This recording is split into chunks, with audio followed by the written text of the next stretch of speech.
Going once, going twice, sold! You're listening to The Property Pod. All right, guys, welcome back to The Property Pod, your fun and engaging way into the real estate world. I am your host, Aaron Horn, and I'm joined by 414 Property Co-agents John McGregor and Patrick Berry. Whoop, whoop. Hello, gentlemen. Full disclosure, this is the second recording of this podcast, as at about 8 minutes into the previous recording, I was looking at John as he was on a full rant, which was actually really good, interesting information, and I had to say, John, I'm going to have to stop you there. I'm not recording. Well, wasn't you recording me and no one else? So. Yeah, so we would have had audio from just you. So it actually would have been quite interesting to listen back to, because it would have just been just me you having a that conversation. And Look, let's face it, that's 80% of our episodes anyway. Very true, very true. I think the jumping off point where we were talking was that now that we've got all the video and stuff going on, when I introduced you as John McGregor and the Facebook does the auto captions at the bottom, often it comes up if you don't have the audio on, and it said, or it took my saying John McGregor and made it John Rodriguez. I love that. And I was like, what? Imagine John as a John Rodriguez. I'd get that the boots would just have a little bit. I'd get the Cuban heel and then make sure it's got flair on them. Yeah, and get some spats on them as well. Not spats. What's the thing the horses. The spurs. That's it. So every time you'd hear me walk into the office, you'd shink, shink. Oh, I'd love that. Well, I'm really concerned because if I talk too fast or I don't enunciate enough, it really just sounds like a mumble. I'm that proper Tasmanian accent where it's just, for me, it almost sounds like if I get too tired, I liken it to a bagpipe. You know where it sort of starts off with that sort of low tone, then the notes start? That's pretty much my voice. So it's sort of and then it sort of mumbles. Of course, the Scottish guy would come up with like the Scottish instrument, the most bizarre instrument in the world. Be like, how can I get it in like that? My voice sounds like a bagpipe. How Scottish am I? I'm just trying so hard. I did want to run something Scottish by you though, just in the sake of talking of your heritage. Your dad has put his your family home on the market. Yeah, yep. Oh well, it kind of went under offer. Was one of those off-market sales. Ones, yeah, which is really unfortunate. Unfortunate. Really unfortunate. Yeah, sorry, Dad, I sold your house too quick. I said fortunate. Oh, I thought you said I swear unfortunate. you said unfortunate. No. See, well, let's see what the captions say. It sounded like this. It was really unfortunate. Like it was under his breath, like he was like, I didn't really want to sell it, but Dad made me. The captions will probably read as, I like cheese.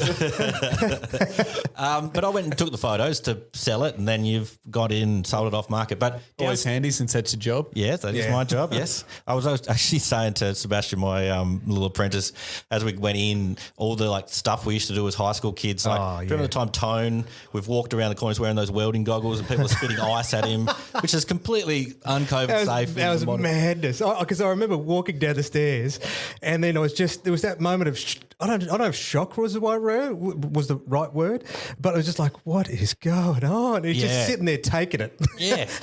Don't know why. No, don't know why.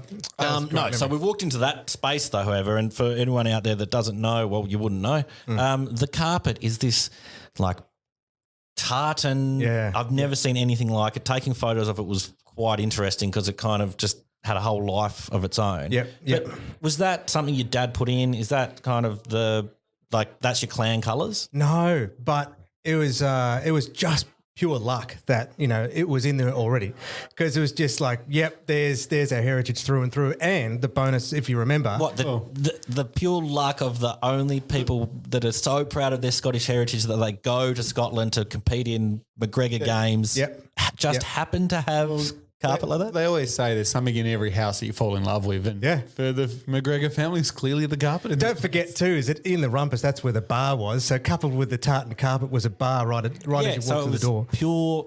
Geez, I'd love to know the owners before, like what their story of like how the they put that carpet in. is. Well, Dad had sold that house twice before apparently, and the guy who built it back, it was 1977. Was the tartan there from the start? Oh, you don't know. Well, Dad could probably find out or probably recall for us, but The house is actually really high tech when it was built. So 1977, it had an intercom system. It had the vacuum system. It had the big boiler downstairs. It had all this tech for the time. I remember the intercom. I remember Tech for the time. in your bedroom having that button where Yeah. you could talk to downstairs and run downstairs and say something funny. Well, that was so great because if we forgot to mute the wall, well, then of course if our brothers were wanted to piss each other off, we'd just wake each other up with a Wait a minute. So if you hit the microphone, the whole house got the message. you had the option of either selecting a room or you could so the or you could intercom do a system had broadcast. all the rooms listed. Yeah. I remember there was yeah. heaps of buttons. There was 6 buttons all along it. No, no. Yeah, I remember. It was brilliant. When we were showing it through this time now, it's been disconnected now, but you still got a few of the old. Was it too much parts. fun? Well, probably. Your dad got sick of being woken up by the I think that was more so the case because it didn't get old right until woke up we in all a moved fit out of as rage. adults. Well, it was worth it. It was worth it. But with that tartan carpet though, it was just pure coincidence. And Dad had legitimately had people who had visited the house over the years to say, look, if ever you want to, I'll buy the carpet off you because I've never seen anything before like it. I've never seen anything like it. Taking the photos of it was tricky, but Yeah. I'd never seen anything. And Well, 'cause it's got I this thick assumed red it and must have been a purple. family. No. Well, but it does make me think because the McGregor tartan has a few different options. So one of my favourite ones, it's the Rob Roy tartan because it's the black and red squares. And if you almost see anywhere, there's the flannelettes, probably the most common one is that guys buy is the black and red squares. Yeah. Now that's actually a McGregor tartan. So one day we went down to the Carlisle and all of us had bought this same shirt for a bit of fun. And there must have been about 15 of us wearing all the same shirt, just gathering in the foyer bit. Looking like a bucks party or Just something looking like a bucks party with kids and wives and everyone hanging around. And then some random bloke walks through the door wearing the exact same shirt. And of course, we've all just gone, yeah! He's just freaking out, going, what the hell is this deal? So because we just roped him in and just grabbed him a pint and then just kicked him off to the dining room before he really even knew what the hell just happened to him.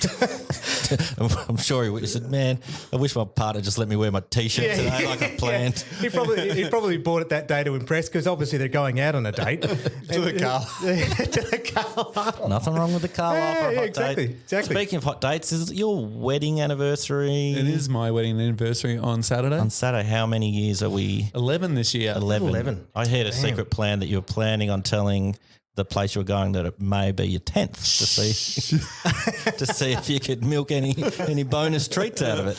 Definitely didn't write that in the booking form, that's for sure. It's funny. It's my anniversary with my partner today as well. So day of that's it. recording, we're going out to St. Albie tonight to recreate our second date. I think it was. Our first date was at Room for a Pony, and we'll recreate that. And I was only saying this morning, 3 years. Normally, this is where you start getting serious and start thinking do you think we should maybe have a house? move in and have a house? It was I don't know, you're pretty serious. Yeah, you got this down. we might have done that at 3 months rather than 3 years. So shout out to my lovely partner, Sarah. You're on the fast track. On the game of life, you went straight to the middle line. Look, when you know, you know. It's like walking into a house. So I walked into the house that I ended up purchasing and I just knew. Same with my partner, and it happened that she just knew that was our house as well. So we've done all right. So shout out to my partner and shout out to Pat's lovely wife, Abby. She doesn't listen. There's no point. No point in shouting. We'll just shout down the hole. Well, if she did listen, she'd find out that you wanted to talk today about the Rate My Agent Awards. I did. And you wanted to talk because her department Her has team has cleaned up. Yeah, that was cool. So But then what's the point if she's not listening? So let's move on. You wouldn't do that, Pat. No, we really should. Really excited because they actually picked up a heap of awards this year, which was really fantastic. So for those that don't know, the Rate My Agent Awards are sort of awards based on reviews and sort of good customer service in the real estate industry. Yeah, so it's kind of not a peer-reviewed system, but it's people that you actually work with, the customers and the vendors actually kind of going out of their way, or you can ask for the reviews to come through, but it's nice to get an honest and feedback. It's like when you start an Airbnb and at the end it says, can you give us a review to find out how we went, what we could do better, etc. Yeah. So look, we've been working with them for a while now and they've done a really good job this year. And as a result, Rate My Agent have recognised them for a heap of awards, which is great. Yeah, the email came through to me the other day with all the marketing materials to say if you want to pump up your tyres. Here's all the stuff. And it was like, this award, this award, this award, this award. It's like, that's too many awards for me to talk about. Yeah, look, it's a lot. Here, That's too many tyres. I'll quickly go through them. Top 100 agency ranked number 50 in Australia for property management. madness. So I don't know. There's thousands of agencies across Australia. To be in the top 50 is pretty impressive. Man, absolutely. Ranked fourth in the top 10 within Tasmania. So right across Tassie, number 4. Third in Hobart in property management. And you got third in Hobart twice on the list, Aaron. You made me excited for a second. It's worth repeating. What list are you talking about? The blog post. Anyway, so we won one less award than I thought for a split second. Still really good result to have 3 outstanding awards. But it is also like across all the suburbs. Yeah, where so superstars. then across suburbs, we are the number 1 agency in Glenorchy, Claremont, Brighton and Bridgewater this year, which is pretty fun. So, obviously our backyard, it's really fantastic to be recognised in the area we're working in. Yeah. Well, it's a testament to the hard work of the crew as well. Yeah, well, there's 8 of them now, so the team's getting pretty big. So, it's a big operation now running the rental department, so it's really great to be recognised. Yeah, and I guess, sometimes I think with the awards, you often don't, especially with the Ratemyagent one, it's one that you don't really actively go out and search for. It's sort of one that you just do the work and obviously just requesting the views over time, or they're providing the reviews. And at the end of the year, like, oh my God, this is a real thing. So it's kind of nice because some other awards you do have to write and apply for and submit, whereas this one just goes on behind the scenes and go, hey, did you realise? Well, I guess that's one thing. I never knew that if you wanted to win an award, you had to put a submission in to be kind of like, can you recognise me for this award? So I know we wrote some selection criteria, whatever, at one time. We're writing them out and I'm just like, this seems so bizarre to be like, can you please recognise me? I'm going to tell you how amazing I am. Where this one is a voted system, so it's a different criteria, so it's a pretty fun one to win. No, look, shout out to the property management team at 414 Property Co. Really, really good to be awarded and recognised for their amazing achievements and amazing work throughout a really tough year. Yeah. There was all that stuff we talked about recently with the moratorium. What was the word? Moratorium. Last year was hard. Yeah. It was a tough year. Definitely hard in property management to deal with tenants that are struggling and owners that can't understand why rents aren't coming in. And to still get that sort of recognition in reviews over that course of the year. Obviously they handled it pretty well, so that's pretty exciting. Yeah, and I was really proud of what the office did because we adapted quick. That's the other thing. It was 2 teams joining together that obviously operated in different styles and formats. It's kind of an analog, digital, bang them together, see what happens, and to be awarded awards for that. Well, it's nice too because I got an email this morning from one of our investors. We help him purchase a property.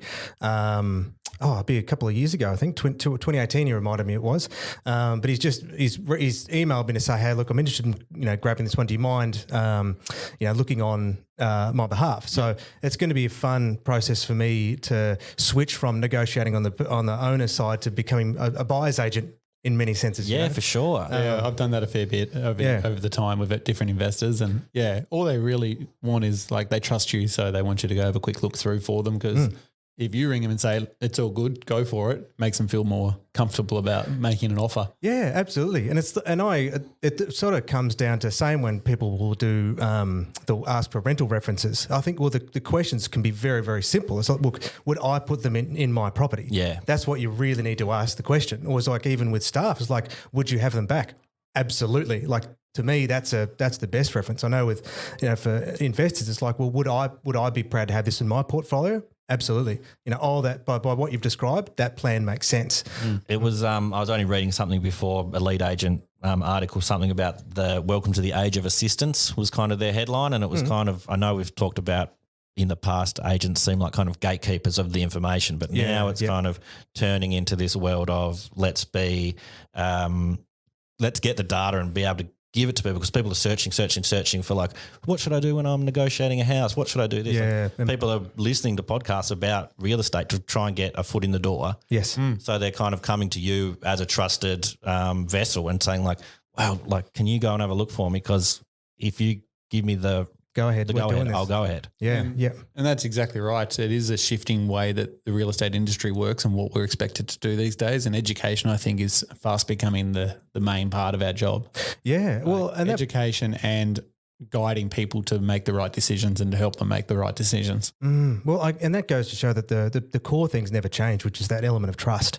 Like it often happens too, where actually we had a scenario this morning. If you really quickly want to get on someone's bad side when it comes to buying off market, Which we love to talk about on this show. Yeah, which is the biggest conversation we get asked about at the moment too. So, I mean, I'll link this back, but to tell you the story, I had an inquiry on one of our other properties that's under contract, and I said, well, look, we've got one that you guys did a photo shoot for yesterday in Chigwell. I said, look, they were driving up north, but they're coming back next week. So I said, look, we're not going to be able to take anyone through till next week. Yep. But feel free to have a drive past. If it's something you're interested in, just send me a text and we'll lock that in for you. So you just told them to do a drive by. Drive past. Just Say, look, swing by the street and have a look. And it's like, please don't go up to the house. There is a dog at the backyard. It might get a bit nervous. So if you just be courteous, just have a drive past. If it's what you're after, let me know. So I found out this morning from Aaron, who was up there, is that because he'll always do with the new listings, he'll knock on the doors and let everyone know what's going on for us. He'd gone, well, apparently the buyer. This is Aaron Murray, not Aaron Murray, not you. Sorry, me. Sorry. Yeah, our other offsider. Apparently the buyer's gone up to the door, knocked on it, walked around the property as much as they could, then gone next door, knocked on the neighbour's door and said, hey, do you know the owners? How do we get in touch with them? I hear they're selling. Can I have a look through? Asking the neighbour how they can organise inspection. And I thought, well, if there's one way to get on an agent's bad side who's given you early access, that's a good way to go about it. Yeah, that seems so strange. So you'd kind of given them a heads up, like this is going to be happening. Please just drive by. Don't do anything out of the ordinary, which what you just described sounds quite. Yeah. Like if someone came and knocked on my house, whether it was for sale or about to be for sale, I'd feel very uncomfortable by just a stranger being like, well, can I come and have a sticky beak? Yeah. Oh, and the agent told me about it, you know? So I mean, in the end, they'll still get a fair opportunity. Don't get me wrong about that. But that quickly could have gone on their wrong side because one, if that, imagine the owners asked me to make sure that, you know, please don't do certain things outside, but we still want to generate the interest. They've knocked on the door. The owner's freaking out, and then the buyer's probably go, well, the agent told me to come here. Like you could really quickly sour a relationship and lose all that trust, and then it becomes he said, she said. So I mean, the thing is with that relationship with that buyer was like, well, I'll be very careful now not to ever give them any early information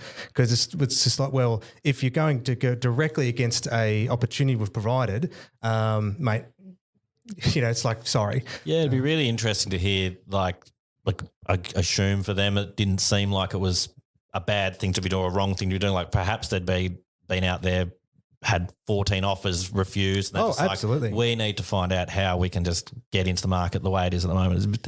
It's just a really funny kind of scenario to be like, I'm just going to, like, I know you told me about one time like a note put in the letterbox and just being like, I want your house, and like rather than it being like I want to buy your house, it was just like this. I want your house. It's just like okay, that's not my story, but I like it. No, it's someone. I immediately thought, I want this house. If this is going to be anyone's story, it's going to be John's. Well, it's been a fun, but it does remind me back to a time. Well, that's the surreal thing. Because with, I suppose, our parents' house coming on the market now. So, like for our client, we're going to be looking on his behalf as a agent, as a buyer's agent, effectively. But on the other end, we're being the agent representing my parents. So I was showing our old family home, which I know absolutely intimately. But there's this still a degree of separation because Dad told me years ago when I remember prepping for the house when we're living in Stapleton Street in Glenorchy, we'd get a call from one of the agents to say, hey boys, when you get home from school, get make the house sure your all room's tidy. clean. Yep. Wash the dishes and stuff, put away the mess of the fish fingers. I want to play Super Nintendo. Well, I had to find, amuse myself. Apparently we weren't allowed to play Sega when they were showing the house. But what happened was Dad had the experience of trying to sell his own home and he had to keep his mouth shut because the person walked in and just started beating it down. Like, I hate the carpet. I hate the colour of the walls. Why would you do this? This is disgusting. Why would you choose those plants? So they're going, cool. It's like someone just beating down your little thing you've worked so hard for. Yeah. So he had to just bite his lip the whole time. And at that stage, you can't at the end say, because he's a professional, go, well, this was my house. Could you imagine how embarrassed the buyer would be? I can only imagine your dad kind of sitting there just kind of turning red, the steam starting to come out the I can ears. just imagine your dad dropping that at the end, though. Yeah, just out of spite. Yeah. Stuff you, mate. Well, so that was kind of a fun example because there's this idea you keep the buyer and the seller apart so you can keep the deal together, and I think that means it works a lot sometimes. But when we were showing Mum and Dad's house, it was this nice separation because I could say, I could like every little detail of the last however many years. This is why that's that way. That's why this is way. But if they wanted to make any like negative feedback, it didn't matter because it wasn't me that they were. Yeah, you weren't the one that had done all the work to the property to fix up the or whatever, or was it garden my or do all choice? the It was things. their choice. So it was just really, and fortunate enough, the couple that we showed through everything they loved, even the tartan carpet. They lives on. because get this, they had Scottish heritage. What are the chances? Like, I've no I kid idea. you not, I'm yeah. like, oh yeah, we came on a convict ship so far back, but like, who knows their heritage and be like, oh, this carpet like makes me feel right at home because Yeah, exactly. it's my baby. So but that was Cuddle. well, I can promise you. I love you, carpet. the best. Well, I could probably I wonder if there's a way we could help leave a gift there with some sort of Scottish heritage, maybe a little tartan doll or something. I don't know. Maybe the house is possessed and it just talks to the people through the Talk to the- There's a Scottish ghost that lives there that Yeah. is like, I need another Scotsman. It's walking the halls with a broadsword protecting any evil spirits that might ward the neighbourhood. It's a Highlander. There can be only one. Oh, goodness. All right. Well, I have a question. When is this building inspector coming on? Oh, that's true. That's a very good point. Because you emailed 2 shows ago, I Yeah, believe. and he didn't actually respond. Oh, And wow. now that you've told me, I need to chase that up. Yeah, you better chase that up because Or I a think new we one. need to get a hot guest on because people are getting sick of seeing our mugs. Yeah. And they want to see someone else on video. Although in you here. did ask had an interesting question that might be useful for people moving. What was that with your friend? I'll recently? save that for another episode. I've got 2 or 3 questions from a few people here that I might just put together for another episode. I could do like the old like we did Like the that Max mailbag. sort of Yeah, I've thing. got a few little things that have come through. So we might hold off on that. So we wrap up here for today. Yeah, okay. We go out and you can sell your Allagunga Road. Yeah, that's true.